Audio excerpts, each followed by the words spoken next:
ಯತೀಂದ್ರ ಸಿದ್ದರಾಮಯ್ಯ ಅವರಿದ್ದಾರೆ, ಅವ್ರನ್ನ ಮಾತಾಡ್ಸೋಣ. ಸರ್, ಮೊದಲ ಬಾರಿಗೆ ಸಚಿವರಾಗಿದ್ದೀರಿ, ಇನ್ನು ಸಭಾನಾಯಕರಾಗಿ ಒಂದು ಅಧಿವೇಶನವನ್ನು ಎದುರಿಸಲಿಕ್ಕೆ ಹೊರಟಿದ್ದೀರಿ ಸರ್, ಹೇಗೆ ಸಿದ್ಧತೆ ಸರ್? ನಾನು ಮೊದಲನೇ ಬಾರಿ ವಿಧಾನ ಪರಿಷತ್ತಿನ ಶಾಸಕನಾಗಿ ಮಂತ್ರಿಯಾಗಿ ಆಗಿರಬೇಕಾದ್ರೆ ಸಭಾನಾಯಕನು ಕೂಡ ಆಗುವಂಥ ಒಂದು ಪರಿಸ್ಥಿತಿ ನಿರ್ಮಾಣ ಆಗಿದೆ. ಯಾಕೆಂದರೆ ಪರಿಷತ್ನಲ್ಲಿ ಯಾರು ಸಚಿವರಾಗಿರ್ತಾರೆ ಅವರೇ ಆಟೋಮೆಟಿಕ್ಕಾಗಿ ಸಭಾನಾಯಕರಾಗ್ತಾರೆ.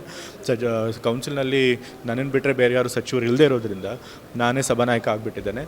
ಹೆಚ್ಚು ಅನುಭವ ಇಲ್ಲದೇ ಇದ್ದರೂ ಕೂಡ ನಮ್ಮ ಪರಿಷತ್ನಲ್ಲಿರುವಂತಹ ಹಿರಿಯರು ಮತ್ತು ಅನುಭವಿ ಸದಸ್ಯರಿದ್ದಾರೆ, ಅವರ ಒಂದು ಮಾರ್ಗದರ್ಶನ ಸಹಕಾರದೊಂದಿಗೆ ಈ ಹುದ್ದೆಯನ್ನು ಸಮರ್ಥವಾಗಿ ನಿಭಾಯಿಸ್ತೀನಿ ಅನ್ನೋ ನಂಬಿಕೆ ಇದೆ. ಸರ್, ಇನ್ನು ವಿಪಕ್ಷಗಳು ಕೆಲವೊಂದಿಷ್ಟು ಸರ್ಕಾರವನ್ನು ಕಟ್ಟಾಕಬೇಕು ಅನ್ನೋ ನಿಟ್ಟಿನಲ್ಲಿ ಒಂದು ಹೋರಾಟಗಳು ಕೈಗೊಂಡಿದ್ದಾರೆ. ಈ ಒಂದು ವಿಚಾರವಾಗಿ ಏನೆಲ್ಲ ಸಿದ್ಧತೆಗಳಾಗಿದೆ ಸರ್?